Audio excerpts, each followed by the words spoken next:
Now to a Hamilton County courtroom, a fingerprint examiner told the jury in Jason Chen's murder trial his fingerprints were on the trash bag containing Jasmine Pace's body.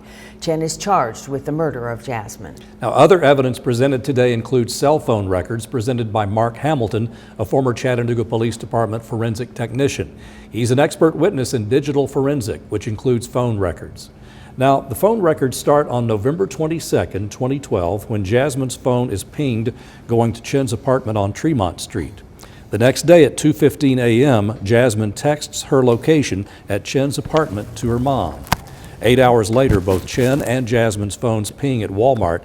Surveillance video shows him enter and then check out. And then just before 4 a.m. that day, both phones ping in the downtown area. A few minutes later, cell phone records show that Chen texted Jasmine asking if they were getting dinner that night. About a quarter after 4, his phone pings in the Suck Creek Road area for the second time that day. An hour later, his phone pings near his apartment. And just before 6 in the evening, Chen is seen on the cameras rolling a suitcase down Tremont Street. And 15 minutes later, his phone pings near where Jasmine's body was found on Suck Creek Road. At around 8:45, Jasmine's car arrives at an apartment complex on Mountain Creek Road. Chen's phone pings in the same area. His phone shows him requesting a ride share, and about 15 minutes later, Chen's phone shows him back at his apartment. You can see the full timeline of the phone pings on our website and inside our app. So let's go to Grayson Gordon, who's been observing the trial from the courtroom throughout the week. She has an update on today's events. Grayson?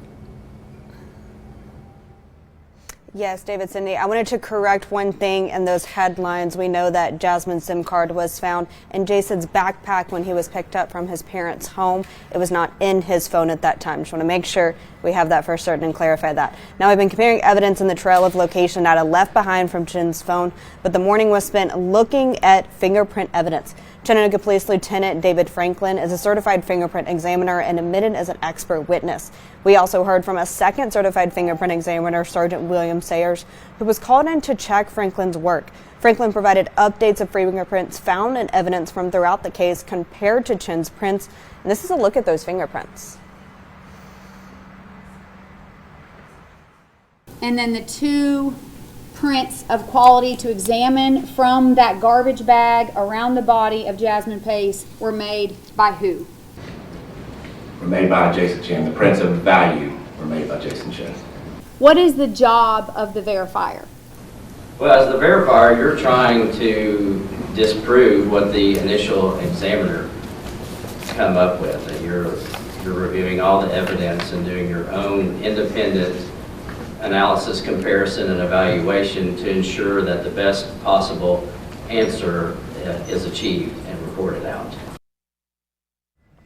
Franklin says he processed the entire trash bag because it was a smaller item. He also says the most exterior bag found around Jasmine's body is the one where he found those fingerprints. We'll have the latest from what happens from now in the courtroom coming up at 11. For now, reporting live at the Hamilton County Courthouse, Grayson Gordon, Local 3 News. Thank you, Grayson. We're covering this trial as it unfolds each day into the weekend. You can download our app and read live updates on the Jason Chen trial.